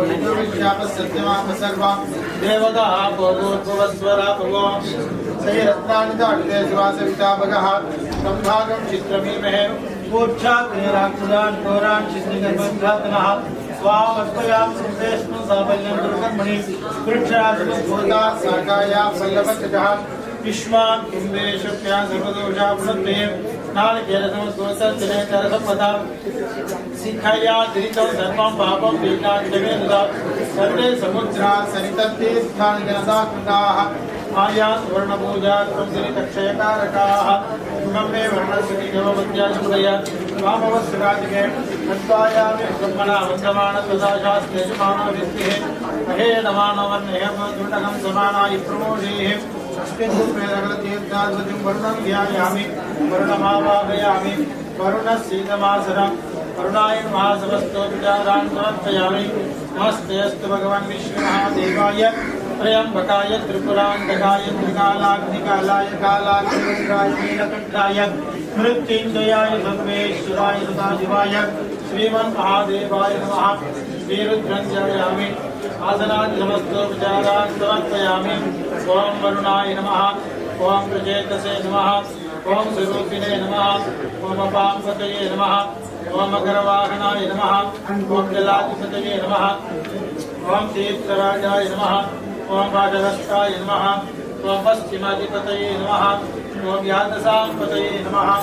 ओम चिन्मकाय नमः ओम मेघवाहनाय नमः ओम तटित्सौदास्ये नमः ओम कर्णमूर्तये नमः ओम अच्युताय नमः ओम अनंताय नमः ओम गोविंदाय नमः ओम केशवाय नमः ओम नारायणाय नमः ओम माधवाय नमः ओम गोविंदाय नमः ओम विष्णवे नमः ओम मधुसूदनाय नमः ओम त्रिविक्रमाय नमः ओम वामनाय नमः ओम श्रीधराय नमः ओम ऋषिकेशाय नमः ओम पद्मनाभाय नमः ओम दामोदराय नमः नानाविधपुष्पान् समर्पयामि ओम भवद्गरुणज्ञातं पुण्याहवाचयिष्ये ओम ददिष्टाविन्नागारिणं विष्णुनस्य वाजिनः सुरभिनं काकरत्नायकं विदार्यते पापोगिष्ठामय भुवस्थानभूर्जेतधादन हेरणाय चक्षुषे योगस्यगतमोरदत्तस्य वाजे देहनः कुशतीर्यो मातरः तस्मारङ्गमाभूयस्य क्षयाय जिन्वधा पापो जनेता जनः हिरण्यवर्णास्तियप्पावगाया सुजातर्दशकोर्यास्न्द्रः अग्नियागत्वन्तदिने विरूपास्थानः पश्यन्त्यस्य नाभवन्तो या सागुं राजा वर्णो यातिमध्ये सत्यान्त्यवपस्य जनानां मधुसुजसुजो याप्पावकास्थानः पश्यन्त्यस्य नाभवन्तो या सान्देवादविघ्नन्ति पक्षय्यान्तरिक्षे बहुधा भवन्ति या पृथिवीं पैशोऽन्तर्विचित्रास्थानः पश्यन्त्यस्य नाभवन्तो शिवे नमः कष्टतापस्यतापस्वया तर्वपद्वैतत्वचं मे सर्वागुम् अग्नेक्योर्शोभे भोभै वच्चोबलमोदो विधत्त गोमानसुवज्जनः पवित्रेण सुदर्शनीये यः कोतासु पुनः पुनत्तुमादेव जनाः पुनत्तुमनवोधिया पुनत्तु विश्वायवः जातवेद पवित्रवते पवित्रेण पुनाहिमा शुक्रेण देवदीप्यते अग्ने कृत्वा रणो यत्ते पवित्रवत्तिषि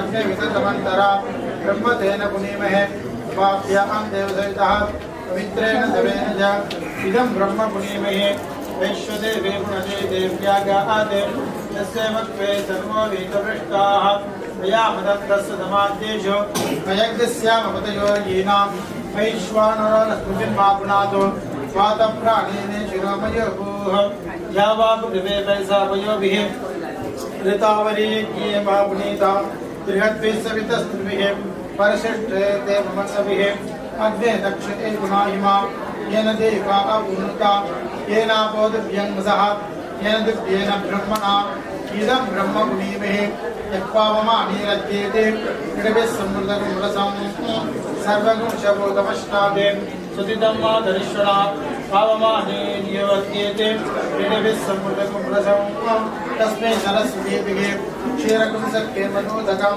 पावमाने स्वस्तयनीः सुतुकागिपयस्वतीः क्रीडभिः समृद्धो रथः ब्राह्मणे शूदकं यदा पावमाने तुषन्तुनः इमल्लोकमथोगमं कामान् समर्थयन्तुनः देवे देवे समावृताः पावमाने स्वस्तयनीः सुदुगाधिकृतश्च्युतः क्रीडभिः समृद्धो रथः ब्राह्मणे शूदकं यदा येन देवा पवित्रेण आत्मानं पुनते सदाः तेन सहस्रधारेण पावमान्य पुनन्तु मां राजावत्यं पवित्रं शतोऽध्यामकं हिरण्मयं तेन ब्रह्मविदो वयं भूतं ब्रह्म मुनिमहे इन्द्रस्वनीते कर्मानुनाथो सोमस्वस्त्यागतस्वतीक्षः इमो राजा प्रभुनाति पुनातु मां जातवेदामूर्ति विद्यागुणातो भूर्भुवस्वः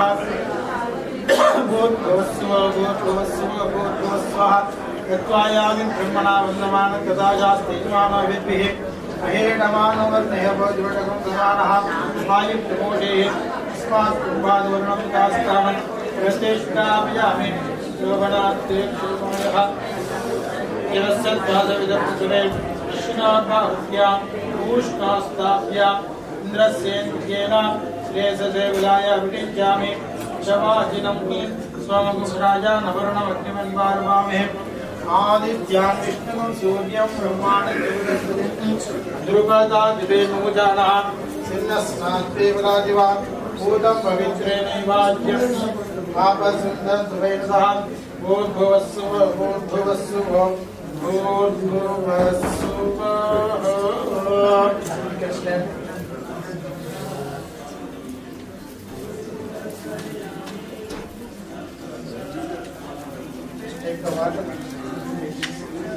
ओम देवस्य पृथिवेश्वरो बाहुभ्याम् ऊष्णास्ताभ्यां शिनो देहज्येन तेजसे ब्रह्मवज्जदाय आदिशीं च भूर्भुवस्सुव भूर्भुवस्सुव ओम गुरुदेव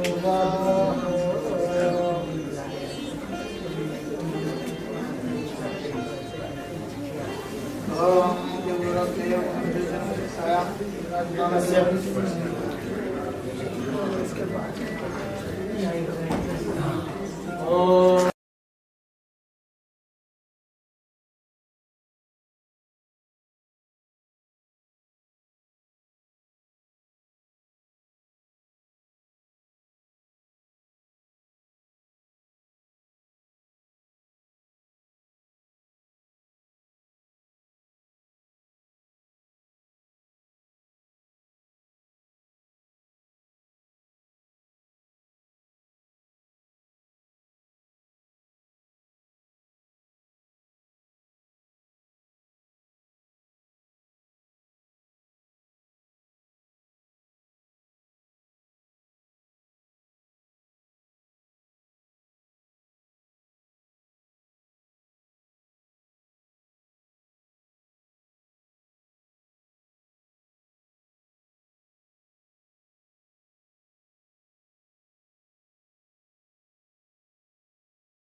संभाव्य संभावित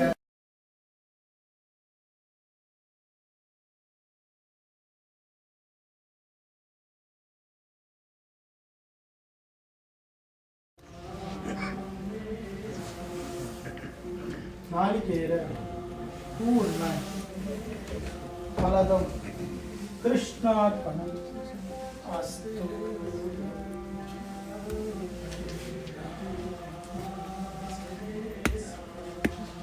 हिरण्य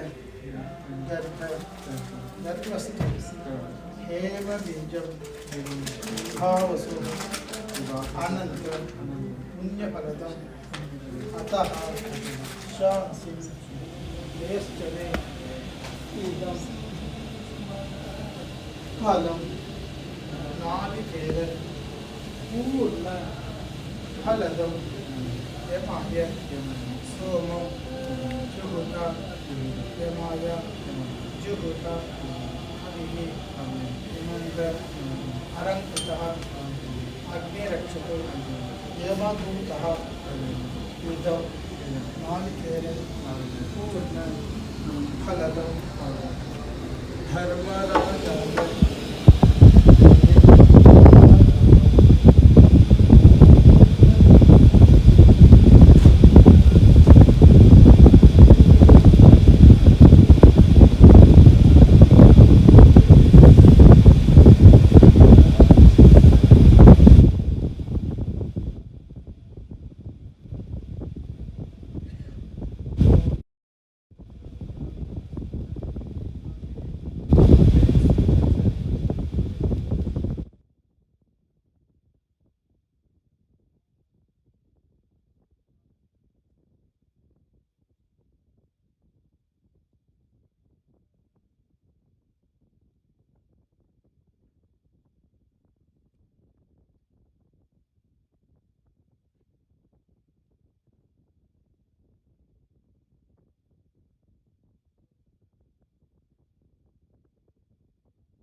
नारायणपरः नारायणपरो विजाताध्यानं नारायणपरः यच्छति यच्छतः सर्वं विश्वते शून्यत्वम् अन्तर्बहिश्चतः सर्वं व्याप्य नारायणस्थितः अनन्तमव्ययं प्रतिगं समुद्रे तं विश्वसम्भवः आत्मकोशप्रतीकाग्निहृदयं चाविहितोमुखम् अधो निष्ठावरस्यान्तेनाप्यामुपरितिष्ठति ज्वालमालाकुलं भाति विश्वस्यायतनं महतिं शङ्खदं शिलाभिस्थलं भक्त्या योगदर्निभं तस्यान्तेषु शिरं सूक्ष्मन्तस्मिन् सर्वं प्रतिष्ठितं तस्यान्ते भानके विश्वाक्षरुष्यसोऽर्थः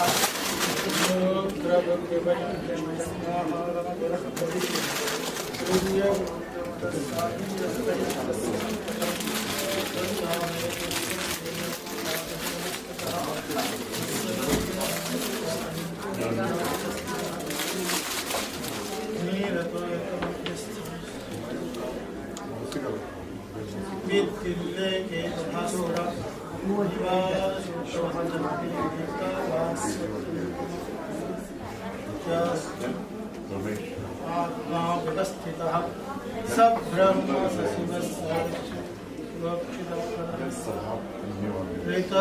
सत्यं ऊर्जरेतं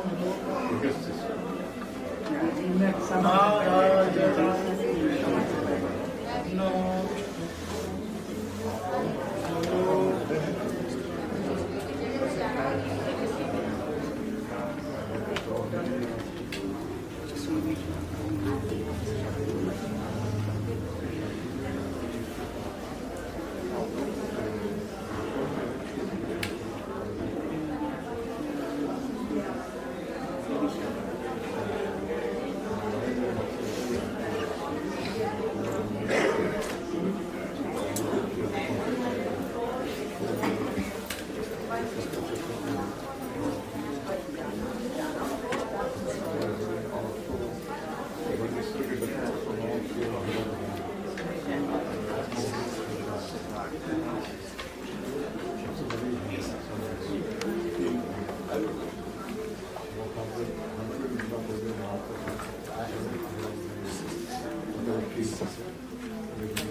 वो वहाँ जाके डाल देंगे इस पे लग सकते हैं इस पे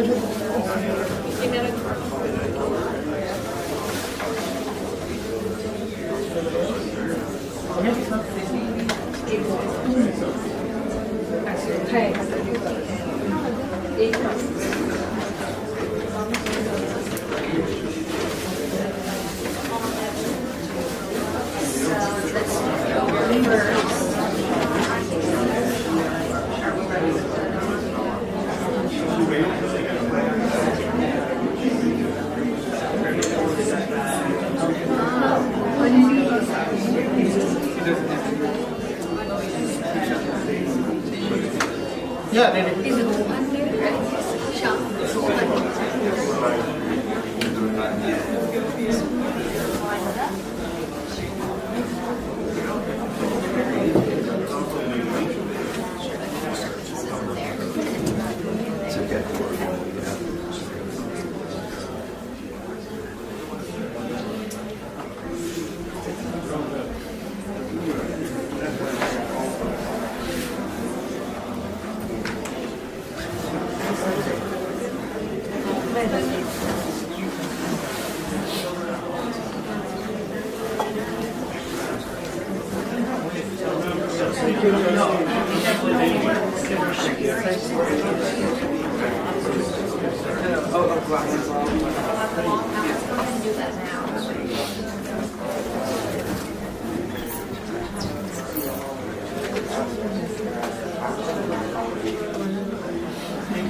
This way, right?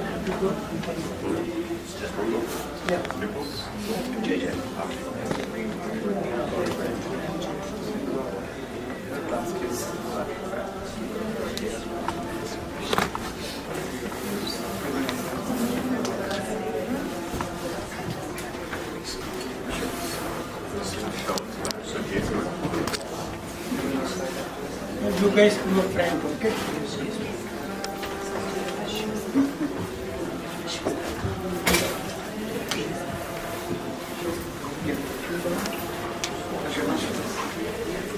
Sorry.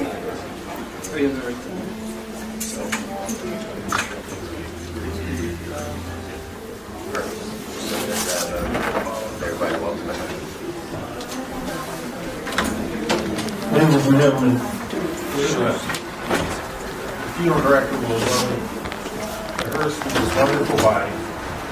We will follow it, those who wish to, across to the crematorium and walking behind the hearse. No vehicles are required to be moved, just across the street. And we can follow.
प्राच्येदिशेयाश्च देवताये तस्यां प्रतिवसन्ते ताभ्यश्च नमो नमः प्रदेचेदिशेयाश्च देवताये तस्यां प्रतिवसन्ते ताभ्यश्च Namo Namo गङ्गाय मुनयो उदयात्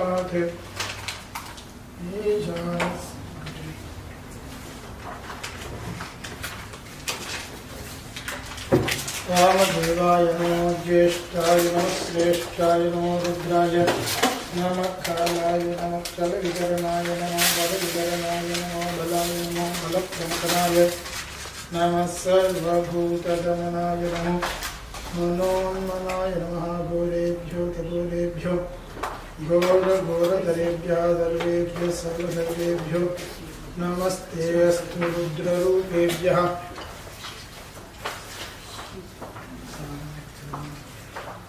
Shiv Shiv Shiv Shiv Shiv Narayan Narayan Narayan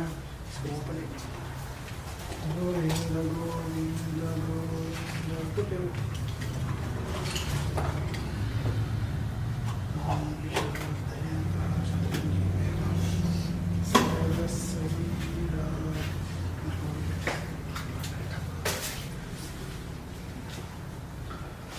Just take the flames like this 3 times you can open it. Oh, Radha no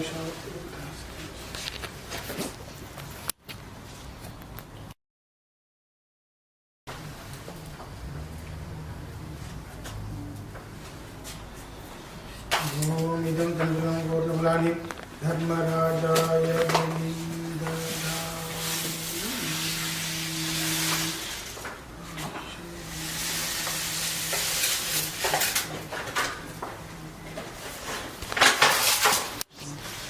यत्ते अग्नि अहम तेजस्वी भूयासम यत्ते अग्नि हरस्तेन अहम हरस्वी भूयासम यत्ते अग्नि वर्चस्तेन अहम वर्चस्वी भूयासम मयि मेधा मयि प्रजा मयि अग्निः तेजः दधातु मयि मेधा मयि प्रजा मयि इन्द्रः इन्द्रियं दधातु मयि मेधा मयि प्रजा मयि सूर्यः भ्राजः दधातु ॐ भूर्भुवस्वः तत्सवितुर्वरेण्यं भर्गो देवस्य धीमहि धियो यो नः प्रचोदयात्. Touch. Just leave it.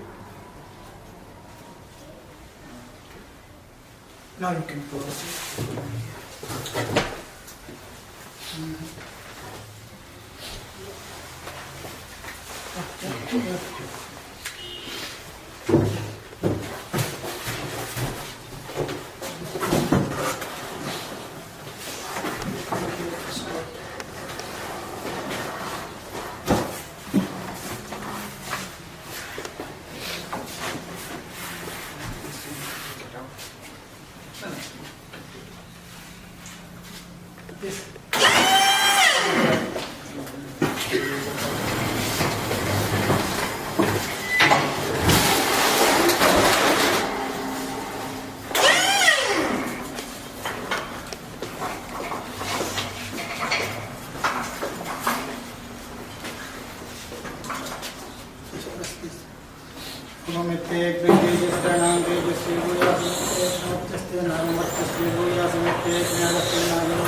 How many years